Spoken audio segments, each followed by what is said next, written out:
अस्सलाम वालेकुम। उम्मीद और दुआ है कि आप और आपके सभी घर वाले खैरियत से होंगे। I am dude horror and welcome to another episode of horror stories, जहाँ मैं आप लोगों की भेजी हॉरर स्टोरीज़ को नरेट करता हूँ। सो अगर आपके पास भी कोई हॉरर स्टोरी है शेयर करने के लिए, आप इधर व्हाट्सएप या फिर ईमेल के थ्रू अपनी स्टोरीज लिखकर शेयर कर सकते हैं। अक्सर जब हम रोड पर ट्रैवल करते हैं, ख़ास तौर पे ग्रैंड ट्रंक्स रोड पर, तो एक कॉमन व्हीकल हमें बहुत ज़्यादा देखने को मिलती है और वो है ट्रक, जो कि हर मिनट 2 मिनट बाद हमें सड़क पर गुजरता नज़र आता है। यही trucks hundreds of thousands of kilometres के सफ़र में रोज़ाना जारी रहते हैं और समटाइम्स तो इनका गुज़र कुछ ऐसी जगहों से भी होता है जहां आम इंसान शायद जाने का सोच भी ना सके, और वहाँ पर इनके साथ कुछ ऐसे पैरानॉर्मल इंसिडेंट भी पेश आते हैं जो हम तक शायद कभी पहुँच भी ना सके उस तरह से, क्योंकि हर इंसान अपनी स्टोरीज दूसरों के साथ शेयर नहीं करता। मगर आज के एपिसोड में हमारे पास ऐसे ही कुछ ट्रक ड्राइवर्स की कहानियाँ हैं जिन्हें सुनकर आपके रोंगटे खड़े हो सकते हैं। सो अपने अपने स्नैक्स रेडी रखिए, कमरे की लाइट्स ऑफ कर दें और एक इमर्सिव एक्सपीरियंस के लिए हेडफोन्स का इस्तेमाल करें। इसी के साथ बढ़ते हैं पहली कहानी की तरफ।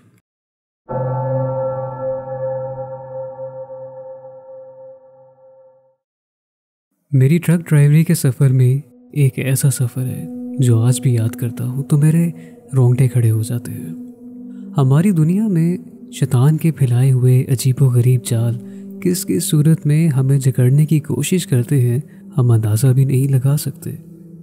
मुझे ट्रक चलाते हुए 12 साल हो गए हैं, जिसमें मैंने अपनी नींद और भूख को कुर्बान करके सिर्फ पैसे की खातिर बेहद लंबे सफ़र तय किए। जबकि इस प्रोफेशन के आगाज़ में मुझे मेरे वालिद साहब की तरफ से ख़ास हिदायत दी गई थी कि दीन से ज़रूरी कुछ भी नहीं है। मेरा नाम शाहज़ैन है और मेरा ताल्लुक़ गिलगित बल्तिस्तान से है। मैं एक ट्रक ड्राइवर हूँ। आज जो वाक़या आपके साथ शेयर करने जा रहा हूँ, इस वाक़े को सुनने के लिए मजबूत दिल ज़रूरी है। एक मरतबा मुझे सफ़र करते हुए 8 घंटे हो चुके थे। मेरी मंजिल सिंध थी और मैं पंजाब से रवाना हुआ था।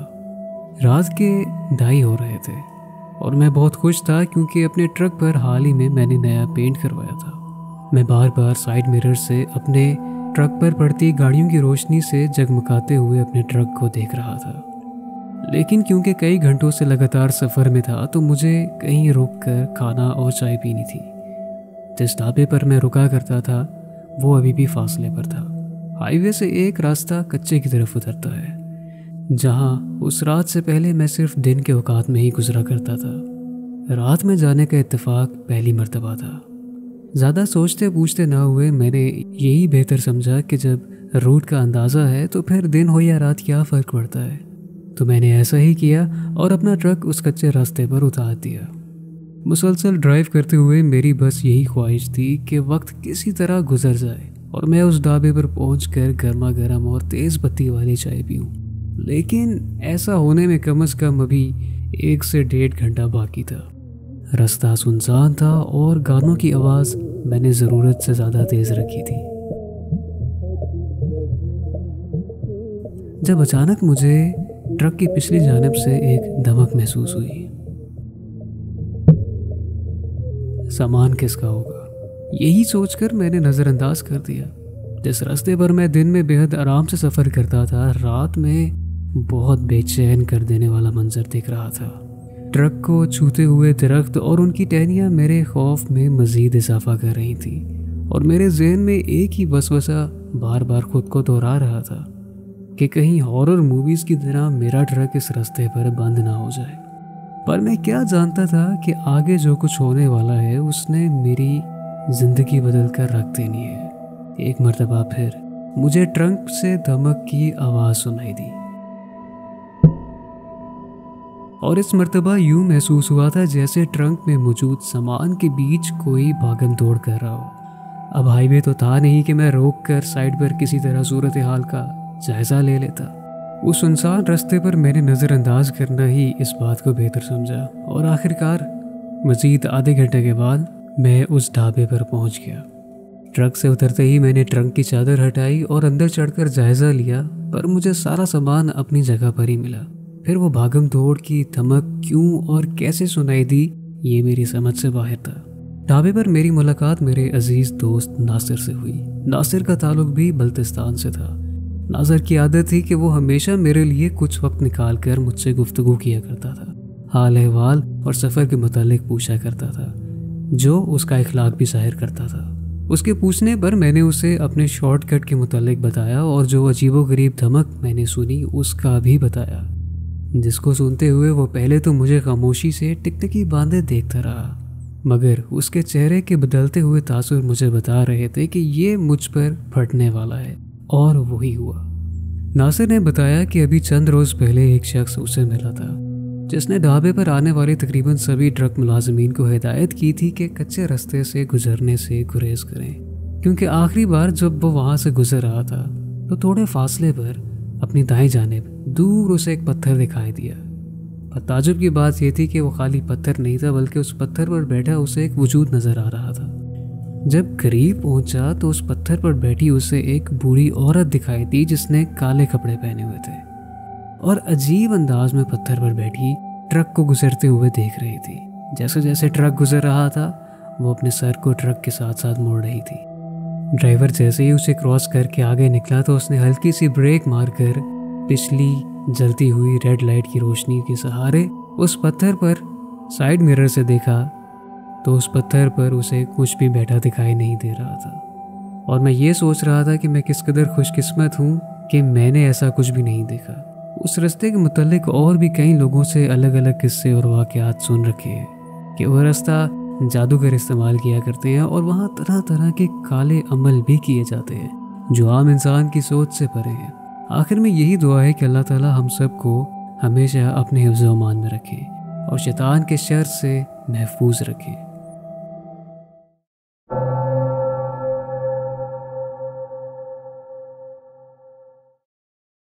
दो 2022 की सर्दियां चल रही थी जब मैं गलियात से वापस इस्लामाबाद की तरफ रवाना था।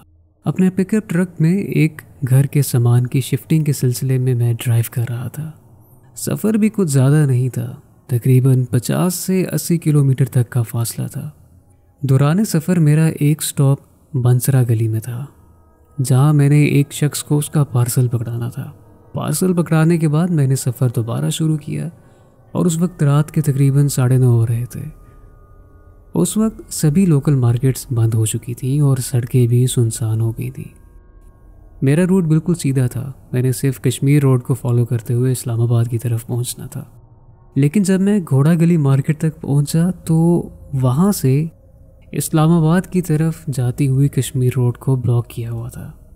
जब वहां खड़े पुलिस अफसरान से मैंने वजह पूछना चाही तो उन्होंने मुझे बस मलोट की तरफ से रास्ता इख्तियार करने की हिदायत दी।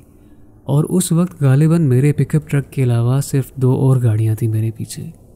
हमने अपना रुख मलोट की तरफ कर दिया और मुझे दूसरी गाड़ियों से यही तवक्को थी कि वो भी इस्लामाबाद की तरफ ही रवा दवा हैं। लेकिन अगले चौक से हम तीनों गाड़ियों की मंजिलें अलहदा हो चुकी थी। अब मलोट से इस्लामाबाद की तरफ मुँह किए सिर्फ मेरा पिकअप ट्रक था और शाजिर व नाजिरी मुझे सड़क पर कोई इंसान दिखाई दे रहा था। घरों की रोशनियां भी कम से कम जल रही थी और बेहद अंधेरा होता जा रहा था। आगे चलकर जब मैंने एक जगह हाजत के लिए अपना ट्रक रोका और आसपास तसल्ली करते हुए मैंने हाजत की, तो जब मैं वापस ट्रक की तरफ मुड़ा तो मेरी बाएं जानिब सड़क के ऑपोजिट दरख्तों के दरमियान मुझे एक आदमी खड़ा नज़र आया। पहले तो मुझे लगा मेरा वहम होगा, लेकिन जब मैंने गौर से देखा तो वो वाकई एक आदमी था। मैं थोड़ा हैरान हुआ उसे देखकर, लेकिन फिर ये सोचकर खुद को तसल्ली दी कि यहाँ का मकीन ही होगा, तो मैंने सलाम अर्ज़ किया, मगर मुझे आगे से कोई जवाब नहीं मिला। मैंने ट्रक में बैठकर वहाँ से निकलना ही बेहतर समझा, मगर इससे पहले कि मैं ट्रक में बैठता और वहाँ से निकलता वो शख्स बिल्कुल मेरे ट्रक के आगे आन खड़ा हुआ। कुछ लम्हे तो उस शख्स के चेहरे को मैं तकता रह गया, क्योंकि उसके चेहरे पर कहीं कोई बाल नहीं थे, यहाँ तक कि उसकी आईब्रोज भी नहीं थी और ना ही उसकी आंखों पर पलकें थी। मैंने कभी किसी इंसान को देखकर इतना अजीब और खौफ का आलम महसूस नहीं किया जितना उस आदमी को देखकर मैं घबरा गया था। न जाने वो आदमी भी था या फिर नहीं, इंसान था या कुछ और। मैंने इंजन स्टार्ट किया, उस आदमी को वहाँ से हट जाने की हिदायत दी, मगर उसने मेरी एक ना सुनी और वहीं खड़ा रहा। मैंने थोड़ा एक्सेलरेट किया, मगर वो आदमी ऐसे खड़ा था जैसे कोई इंसानी मुजस्मा हो। और जिस लम्हे मैंने सोचा कि उससे हल्का सा धक्का देते हुए उसकी साइड से गाड़ी निकाल कर निकल जाऊंगा, ठीक उसी लम्हे वो हुआ जिसने मेरे रोंगटे खड़े कर दिए। इंतहाई गैर मामूली अंदाज में उस आदमी नुमा मखलूक ने अपने कपड़े फाड़े और बिल्कुल बरहमा हो गया। फ़र्क सिर्फ ये था कि उसके जिस्म पर ज़रूरत से ज़्यादा बाल थे और यूं लग रहा था जैसे उसका धड़ किसी भेड़िए की मानिंद हो। मेरे देखते ही देखते उसने ट्रक पर छलांग लगा दी। मैंने पूरी शिद्दत से एक्सेलरेट किया और गाड़ी वहाँ से भगाई। आंख के किनारे से उस आदमी नुमा मखलूक को मैंने गाड़ी से नीचे गिरते हुए देखा, या शायद नहीं, क्योंकि चाहते ना चाहते हुए मैं इस बात पर यकीन करना चाह रहा था कि जो मैंने आंख के किनारे से देखा है वो बिल्कुल ऐसा ही हुआ है और वो मखलूक गाड़ी से नीचे गिर चुकी है। पर मेरा ध्यान सिर्फ आगे था और मैं किसी तरह उस इलाके से बस जल्द अज जल्द निकलना चाहता था। मुझ में इतनी भी हिम्मत नहीं थी कि मैं रियर मिरर से सूरत हाल का जायज़ा लेता। कैसे तैसे करके मैंने जो सफ़र मज़ीद 1.5 घंटे में पूरा होना था उसे तकरीबन 1 घंटे में पूरा किया और इस्लामाबाद पहुंचकर शुक्र का कलमा अदा किया। बहुत सोच पूछ कर मैं इस नतीजे पर पहुंचा कि ज़िंदगी में अक्सर अनजान रास्तों को मजबूरी की सूरत में इख्तियार करना पड़ सकता है, और ऐसी सूरत हाल में जब हाजत करनी हो तो उसके लिए पाकीज़गी का ख़ास ख्याल रखना लाजमी है, ताकि हम वीराने के जन्नात और उनके शर से महफूज रहें। आखिर में यही कहना चाहूँगा कि लाजमी नहीं कि जो मैंने देखा वो कोई जिन था, हो सकता है कि कोई जहनी मरीज़ इंसान भी हो, लेकिन वो जो कुछ भी था बेहद खौफनाक था। और मेरी दुआ है कि अल्लाह ताला हमेशा हम सबको अपनी हिफाजत में रखे।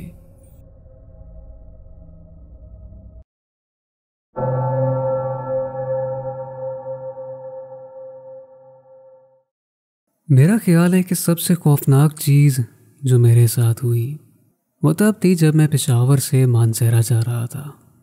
ये कुछ साल पहले की बात है जब हज़ारा मोटरवे अंडर कंस्ट्रक्शन था। उसका काम चल रहा था तो मुझे पहाड़ों के रास्ते से एक डिटूर लेना पड़ा। रात हो रही थी और मुझे नींद भी आ रही थी, तो मैंने दरख्तों के दरमियान एक खुला मैदान देखा और वहाँ मैंने अपना ट्रक रोक कर उसका इंजन ऑफ कर दिया और उसके बाद अपने बंक में लेटकर मैं सो गया। अब ये बिल्कुल एक वीरान जगह थी। सबसे करीबी शहर भी तकरीबन 40 मील की दूरी पर था। तो जैसे ही मैं लाइट्स बंद करता हूँ बाहर बेहद अंधेरा गुप हो जाता है। खैर, सुबह 4 बजे के करीब मेरी आँख खुलती है और मैं इसलिए उठ जाता हूँ कि मुझे उस वक्त ऐसा महसूस हुआ था जैसे कोई मेरे ट्रक के साथ छेड़छाड़ कर रहा है।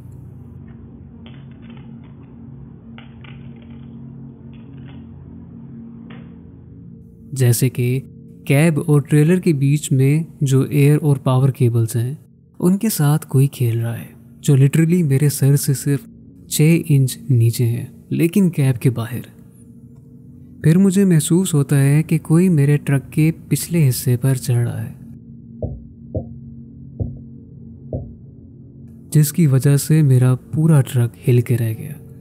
तो मैं इस सोच में मुब्तला हो गया कि शायद कोई वज़नी जानवर हो सकता है, जैसे कि बोर या फिर भालू। उस वक्त मैं पूरी होश में आ चुका था और मैं ये जानवर नुमा चीज़ अपने ट्रक से बस दूर करना चाहता था। तो मैंने अपनी कैब की वॉल पर ज़ोर से हाथ मारते हुए एक ऊंची आवाज़ निकाली, इतनी ज़ोर से कि मेरे अपने कान मेरी आवाज़ सुन के दंग रह गए। ऐसा करने पर कुछ देर खामोशी रही। जो भी जानवर था आवाज़ सुनकर वापस मुड़ गया था। ऐसा मैंने सोचकर खुद को तसल्ली दी थी, लेकिन मैं क्या जानता था कि ये महज मेरी एक भूल थी। मैं सोने के लिए दोबारा लेट गया और ठीक आधे घंटे बाद फिर मेरी आंख खुली। इस बार मैं जूं होश में आ रहा था, मुझे बाहर से 2 औरतों की आवाज़ें सुनाई दे रही थी, जैसे वो औरतें आपस में गुफ्तगू कर रही हो।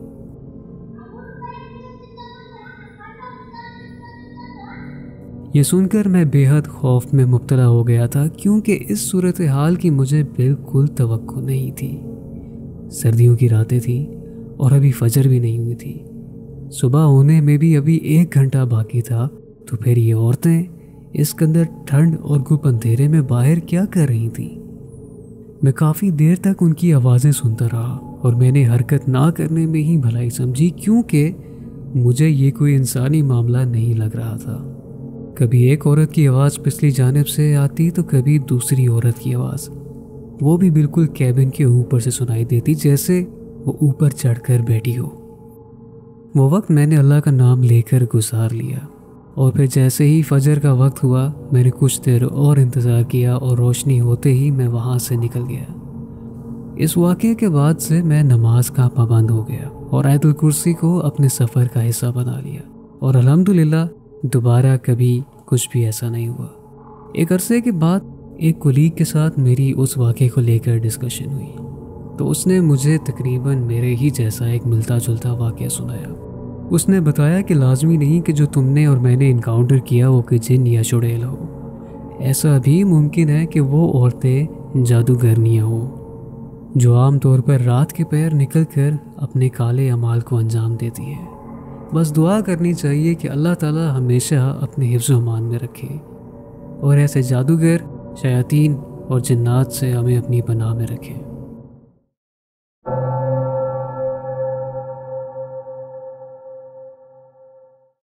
साल 2006 था और मैं अपना ट्रक चला रहा था। कंस्ट्रक्शन मटेरियल लेकर मानसहरा के देहाती रास्तों से गुजर रहा था। ये इलाका खाइयों और घने दरख्तों से भरा था उस वक्त, जहाँ कभी कभी कोई पुरानी झोंपड़ी या गिरती हुई इमारत नजर आया करती थी रास्ते में। बिल्कुल ऐसा लगता था कि ये पुराने दौर के भूत बंगले हैं। ये ऐसा मकाम था जहाँ मॉडर्न दुनिया अभी पूरी तरह से दखल अंदाजी नहीं कर पाई थी और ये तन्हाई कभी दिल को सुकून देती थी और कभी खौफज़दा कर देती थी।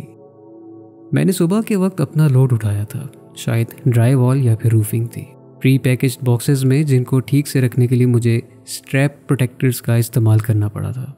ये डिटेल्स अब धुंधली हो गई हैं वक्त के साथ, क्योंकि वक्त के गुजरने और बेहिसाब मीलों के सफ़र ने सब कुछ धुंधला दिया है, ख़ास तौर पे मेरी याददाश्त को। लेकिन मुझे शिपर का मकाम आज भी याद है, जो कहीं मियानी बंदी और शालाबाग के दरमियान था, मगर मुजफ्फराबाद एयरपोर्ट के पास था। ये ऐसा इलाका था जहाँ ज़्यादा ट्रैफिक या इंसानी रवानी को उस दौर में एक्सपेक्ट नहीं किया जाता था। सिर्फ एक पुरसुकून सफ़र हुआ करता था। लोड सिक्योर करने के बाद शिपर ने मुझे बताया कि टार्प लगाना ज़रूरी है। कोई बड़ा मसला नहीं था क्योंकि मैं ये काम 100 मरतबा कर चुका था। मैंने सब कुछ स्ट्रैप कर दिया, टार्प लोड पर डाला और मज़ीद बंजी कॉर्ड्स के साथ सिक्योर कर दिया। सब कुछ ठीक ठाक करने के बाद मैं ट्रक को लेकर 2 लेन वाली रोड पर चल दिया, जो बिल्कुल वीरान जंगल के बीच से गुजर रही थी। ये रोड पतली थी, दोनों तरफ घने दरख्तों के दरमियान से निकल रही थी, जो दिन की रोशनी को अपने साथ निकल रही थी। और तो और सड़क पर लंबे लंबे साए भी डाल रही थी। कभी कभी किसी परिंदे की आवाज़ या पत्तों का खराशना ये खामोशी तोड़ देता था। ये ऐसी रोड थी जहां आप मीलों तक किसी दूसरी गाड़ी को नहीं देख पाते थे, जहां आपका साथी सिर्फ इंजन की आवाज़ और आपके ख्यालात होते हैं। तकरीबन 5 मील के बाद मैंने अपने साइड मिरर में जब देखा तो टार्प हवा में लहरा रहा था, ढीला होकर शायद निकलने ही वाला था। मुझे अपनी गलती पर गुस्सा आया कि मैंने क्यों उसे ठीक से सिक्योर नहीं किया और ये देखता रहा कि कोई सेफ जगह मिले ताकि मैं ट्रक को रोक सकूं। थोड़ी देर बाद मुझे एक वाइड शोल्डर नज़र आया, जो इतना बड़ा था कि मैं ट्रक को रास्ते के किनारे से हटाकर रोक सकूं। मैंने रिग को आराम से रोका, ब्रेक्स लगाई, गर्म और हवेड हवा में बाहर निकला। सूरज आसमान में नीचे उतर रहा था, लेकिन अभी भी इतनी रोशनी थी कि मैं अपना काम ख़त्म कर सकता था। मैं ट्रक के इर्द गिर्द चक्कर काट रहा था और देख रहा था कि आखिर मसला क्या है। तभी मैंने देखा कि टार्प बिल्कुल ख़राब हालत में था, जिसकी वजह से वो हवा में लहरा रहा था। कुछ जगह से बमुश्किल वो टार्प ट्रक के साथ जुड़ा हुआ था। वक्त की नज़ाकत को समझते हुए मैं उस लम्हे में सिर्फ स्ट्रैप्स को कस सकता था, लेकिन कुछ था जो मुझे बेचैन कर रहा था। मैं ये रिस्क लेना नहीं चाहता था, इसलिए मैंने फ़ैसला किया कि मैं पूरी टार्प जॉब को फिर से करूँगा ताकि रास्ते में कोई हादसा ना पेश आए, क्योंकि देर से पहुँचना बेहतर है कभी ना पहुँचने से। मैंने सब बंजी कॉर्ड्स को अनहुक किया, भारी टार्प्स को लोड से उतार दिया और फिर से रोल किया। ये काम करते हुए मुझे पसीना भी आ रहा था। उस लम्हे हमिड हवा बिल्कुल किसी गीली चादर की तरह मेरे साथ चिपकी हुई थी। मैं लोड पर चढ़ गया अपनी जगह देखते हुए और फिर से टार्प्स को अनरोल करना शुरू किया और इस बार मैं पूरी मेहनत से काम कर रहा था। अब जब उस वक्त मैं टार्प को बिछा रहा था तो मुझे अपनी आंख के किनारे से कुछ हरकत नजर आई। मैंने थोड़ा सा अपना सर घुमाया और देखा कि एक आदमी रास्ते से मेरी तरफ चलते हुए आ रहा है। वो मेरे ट्रक की सेम साइड पर था, बस एक शक्ल थी जो दरख्तों के साए से निकलती हुई मुझे दिखाई दे रही थी। पहली नज़र में मैंने कुछ खास सोचा नहीं। लोग गांव के रास्ते पर अक्सर चला करते हैं और ये रास्ता ऐसा नहीं था कि मैंने पहले हिच हाइकर्स या फिर गांव के मकीन को ऐसा करते हुए देखा नहीं था।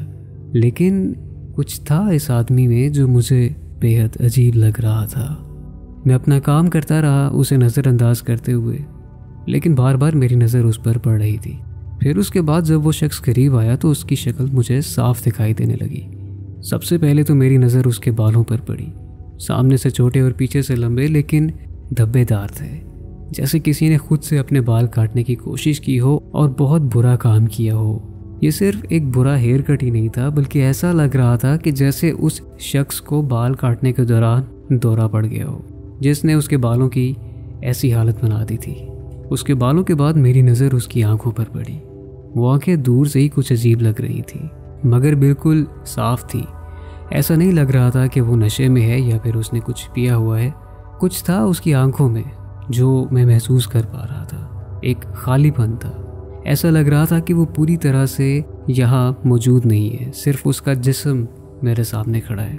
उसका लिबास गंदा और पुराना था, एक जीन्स जो माजी में अपने बेहतर दिन देख चुकी थी और एक टी शर्ट जो ऐसे लग रहा था कि हफ्तों से धुली नहीं है। उसके जूते बेहद गंदे और पुराने थे और एक में तो लेसेस ही नहीं लगे हुए थे और पाँव का अंगूठा उसमें से बाहर निकल रहा था। जब वो मेरे करीब आया तो मैंने अपना काम रोक दिया और उसे सर हिलाकर सलाम किया। अस्सलाम वालेकुम। वो कुछ फीट दूर खड़ा हो गया, रास्ते के बिल्कुल बीच में। वो इस तरह से खड़ा था जैसे उसके पास दुनिया भर का वक्त है। मुझे एक लंबी वॉक करनी है। बिल्कुल जनाब, करनी तो पड़ेगी। हम काफ़ी वीरान जगह में आखिर। मैंने ये बात वाज़ेह कर दी थी कि मैं उसे लिफ्ट नहीं दे सकता। कुछ था इस आदमी में जो मेरे दिमाग में डेंजर का सिग्नल भेज रहा था। शायद उसका वो देखने का तरीका था या फिर ये बात थी कि हम बिल्कुल वीरान रास्ते में थे। लेकिन मैं उसे किसी भी सूरत हाल में अपने ट्रक में दाखिल नहीं करना चाहता था और वो इस बात को कबूल कर चुका था। और मेरे इनकार करने पर उसने अपना सर हिलाया और वहाँ से चल दिया। वो मेरे पास से गुजरकर ट्रक के बिल्कुल सामने चला गया, लेकिन फिर वो वहाँ पर जाकर रुक गया। उसने फिर से मुझे पीछे पलट कर देखा। उसकी आंखें मेरी आंखों में घूर रही थी और उसने फिर वही कहा, मुझे एक लंबी वॉक करनी है। मैंने फिर से उसे समझाने की कोशिश की कि मैं उसे लिफ्ट नहीं दे सकता, इंश्योरेंस और कंपनी पॉलिसी के बहाने से। वो बस वहीं कुछ देर के लिए खड़ा रहा, उसकी नज़रें मेरी तरफ ही थी, मगर फिर उसके बाद वो थोड़ा सा सर हिलाकर वहाँ से चला गया। अब की मर्तबा मैंने उसे मज़ीद गौर से देखा। जब वो ट्रक के सामने से गुजरा, उसने पीछे नहीं देखा, बस चलता रहा और उसके चलने का अंदाज बहुत आहिस्ता था, ऐसे कि उसे कहीं जाने की जल्दी नहीं थी। मैंने भी इंतज़ार किया कि जब तक वो थोड़ा दूर ना चला जाए मैं यहाँ से हिलूँगा नहीं, और उसी के साथ मैं अपने काम में मसरूफ़ हो गया। लेकिन वो अजीब एहसास मेरी जान छोड़ ही नहीं रहा था। जंगल अब मज़ीद खामोश लग रहा था, साए और लंबे और स्याह होते जा रहे थे, साथ ही साथ परिंदे भी खामोश हो चुके थे। मैंने टार्प की आखिरी बंजी स्ट्रैप लगाने का काम ख़त्म किया और फिर अपने आसपास देखा। वो आदमी अब मेरे ट्रक के सामने से चलते हुए दूर हो रहा था, लेकिन फिर उसने पलटकर वापस आना शुरू कर दिया। अब वो सिर्फ 100 कदम के फासले पर था और मेरी तरफ वापस आ रहा था। पहली नज़र में लगता था कि वो फ़ोन पर बात कर रहा है। उसका हाथ उसके मुंह के सामने था और वो अपने हाथ से इशारे कर रहा था जैसे किसी से लड़ाई कर रहा हो। मेरी परेशानी में इजाफा हो गया और मैंने अपना काम जल्दी से ख़त्म किया।